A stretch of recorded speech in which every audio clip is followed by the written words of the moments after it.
What's up, E39 source? Ryan Schultz here. My M5 is over there. Happy May and welcome back. I know it's been a little while since I've made a video.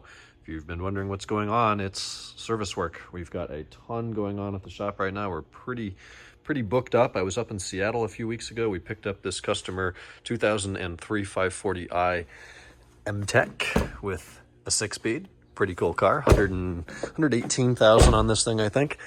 Anyways, this video is about this guy. This is another customer car from Northern California. He brought this down a few months ago. We've run into some parts and COVID supply chain related issues that have delayed us a little bit, but this is a 2007 BMW E60 550i. So that's the 4.8 liter N62 V8. And this car came in here as an SMG-II car. You heard that right. BMW actually offered and sold the 550i with the SMG transmission, a sequential manual similar to the transmission found in the E60 M5. I've converted 2 of those successfully and completely to traditional 6-speed manual cars.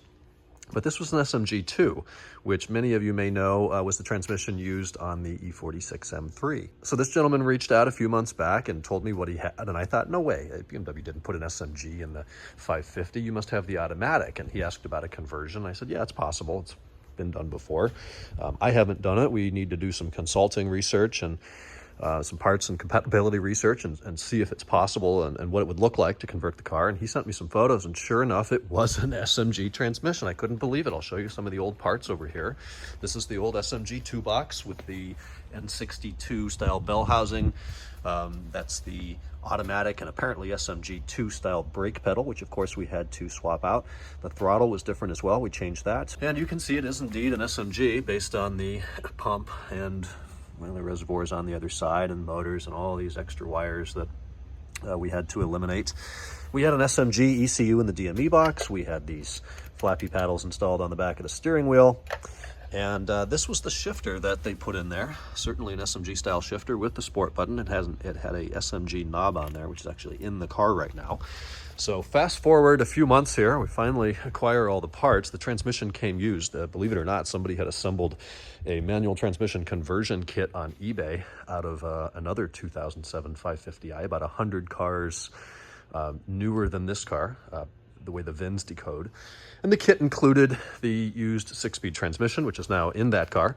It included a drive shaft, which is now in that car. And a note on the drive shaft, it's actually the same drive shaft. As many of you would know, the SMG-II is a 6-speed. The SMG-III and the E60 M5 and E60 3 and 4 M6 is a 7-speed transmission. So this gearbox starts life as a traditional manual.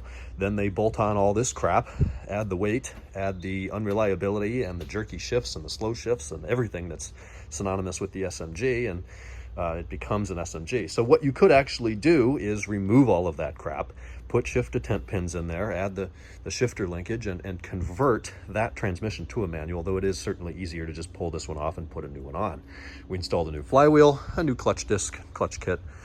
We did exhaust bushings. We did a lot of various hardware that needs to be done. So this is not a DIY. This is kind of just a interesting little tidbit on, hey, it's possible to convert an E60 550i from the SMG-II transmission to the 6-speed manual. So there's one part missing, and that seems to be very difficult to get, and it's pretty obvious in there right now. You can see what it is.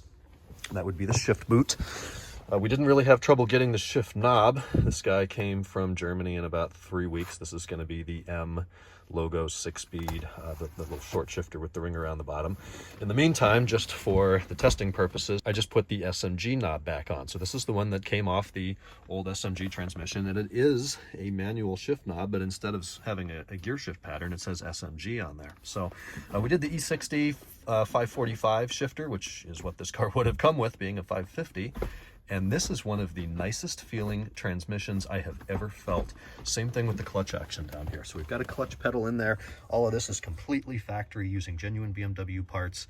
You'd be hard pressed to know that this car did not come with a manual, short of decoding the VIN or looking at some of the wiring that of course isn't completely factory unless you were to replace the entire harness in the car, which would involve full interior removal, dashboard removal, carpet removal. It's just not worth that. So of course we have some spliced connectors in the way of a clutch position switch down here. We did a lot of wiring out in the DME box under the hood.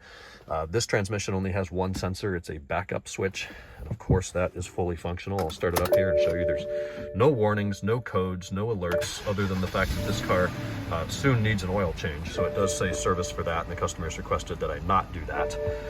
So it is complaining about an oil change, but that's going to be it. Otherwise, nice smooth idle, amazing shifter feel. Throw it in reverse, of course the backup lights come on, PDC activates as designed. It's a nice clean swap. So the only thing that needs to be done here is popping the shift boot in, installing that knob. It's good to go.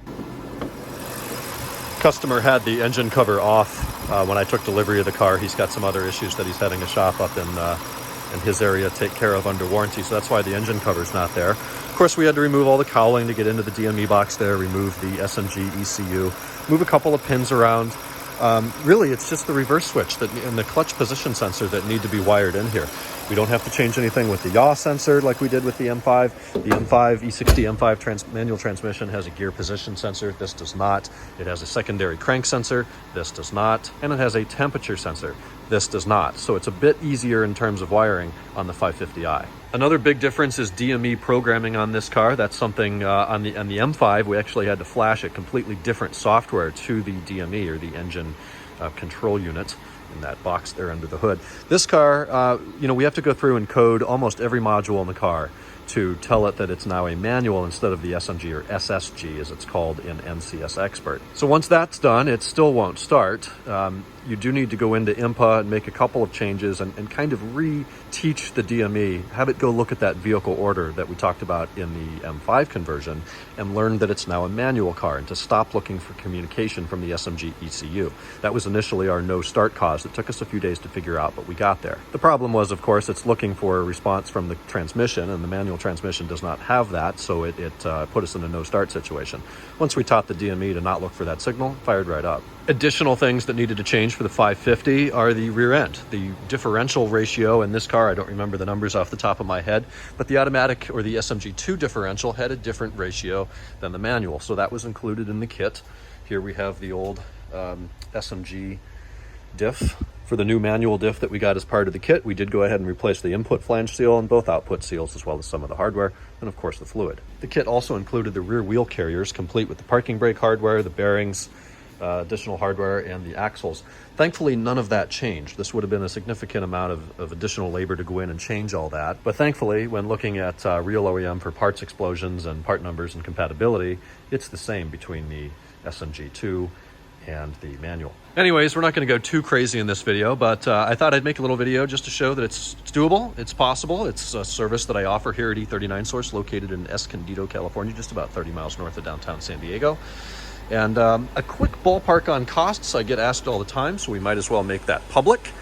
We're looking at about 45 hours of labor here. At the current labor rate of $100 an hour, would be a $4,500 conversion in terms of labor. So that's all the labor to go in there, do the wiring, the coding, the programming, the mechanical work, and then we did do some reconditioning on this car as well. It came in dirty. He drove it down here from Northern California, so it got a nice detail and bath after the conversion. So there's no codes in the DME. There's no way to tell that this car was not a factory manual, other than peeling back and seeing some of the wiring. Of course, there's no way around that.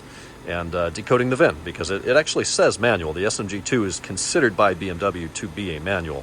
But there was an option on there for the sport sequential gearbox, which is the SSG or SMG. We can talk about parts costs, and that totally depends on what you want to do. If you want to buy a new transmission and a new drive shaft and a new differential, that would significantly increase your parts costs. If you're willing to use good quality used components with something like this, we're probably talking about another $4,000 to $6,000, depending on how crazy you want to get. If you want new clutch lines, new slave cylinders, new hardware, new shifter and shifter bushings, which is a must when you're in this far, in my opinion. Of course, that adds some costs as well. But if you have one of these cars and you're interested in the conversion to a traditional 6-speed manual, feel free to reach out. Ryan at e39source.com is the email. We're booked up pretty far right now, but we can get you out there later in the summer or discuss this more at your request. That's going to do it, guys. I've got plenty of work ahead of me today. The transmission's going back in this 2002 M5. We've done a full driveline rebuild and shifter, and actually we did the detent pins on this transmission here. I had not yet serviced that. So over here on the passenger side of the S6 S420G 39M5 gearbox, you have 2 detent pins in here, various hardware. We did a new gear position sensor. We have new hardware in there, new small hardware in there. It's just springs and some little clips, and then arrestor balls in this part of the transmission. So it shifts with a well-oiled shotgun. It's fantastic. It should feel pretty much like a new gearbox when we get it back in the car here in a few hours. All right, guys, that's going to do it for me today. Reach out by email if you have any questions, and I'll talk to you in the next E39 source video. Thanks for watching.